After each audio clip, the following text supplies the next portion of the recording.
I was brought up as an Orthodox Jew and a Zionist. On a shelf in our kitchen was a tin box of the Jewish National Fund, into which we put coins to help the pioneers building a Jewish presence in Palestine.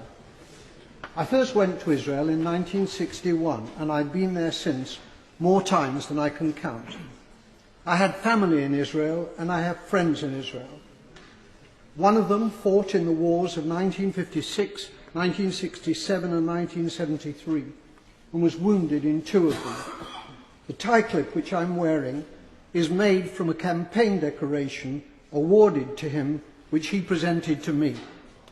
I've known most of the prime ministers of Israel, starting with the founding prime minister, David Ben-Gurion. Golda Meir was my friend. So was Yigal Allon, the deputy prime minister, who as a general won the Negev for Israel in the 1948 War of Independence. My parents came to Britain as refugees from Poland. Most of their families were subsequently murdered by the Nazis in the Holocaust. My grandmother was ill in bed when the Nazis came to her hometown of Stachov. A German soldier shot her dead in her bed.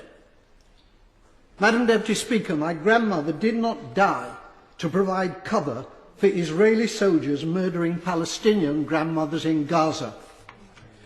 The present Israeli government ruthlessly and cynically exploit the continuing guilt among Gentiles over the slaughter of Jews in the Holocaust as justification for their murder of Palestinians.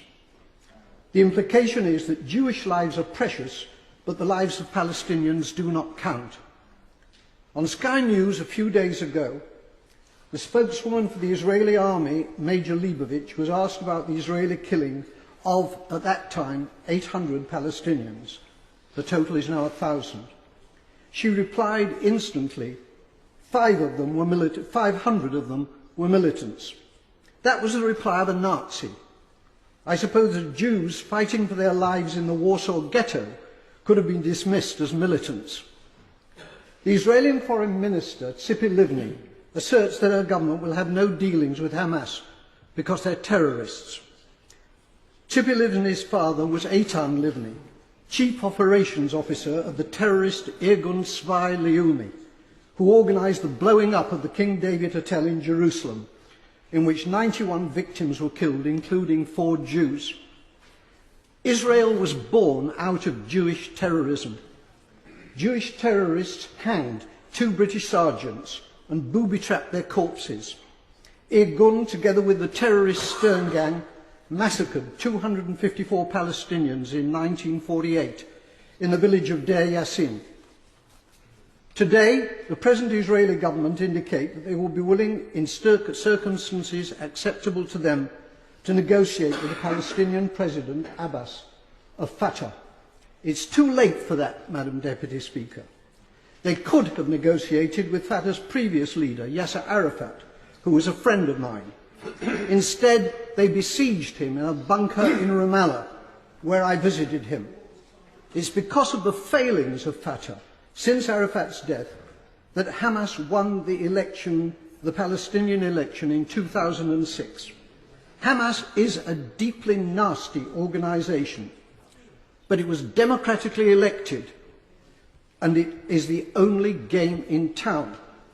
The boycotting of Hamas, including by our own government, has been a culpable error from which dreadful consequences have followed. The great Israeli Foreign Minister Abba Eban, with whom I campaigned for peace on many platforms, said, "You make peace by talking to your enemies." However many Palestinians the Israelis murder in Gaza, they cannot solve this existential problem by military means. Whenever and however the fighting ends, there will still be 1.5 million Palestinians in Gaza and 2.5 million more Palestinians in the West Bank, who are treated like dirt by the Israelis, with hundreds of roadblocks and with the ghastly denizens of the illegal Jewish settlements harassing them as well. The time will come, not so long from now, when they will outnumber the Jewish population in Israel. It's time for our government to make clear to the Israeli government that its conduct and policies are unacceptable and to impose a total arms ban on Israel. It is time for peace, but real peace, not the solution by conquest, which is the Israelis' real goal, but which is impossible for them to achieve. They're not simply war criminals, they're fools.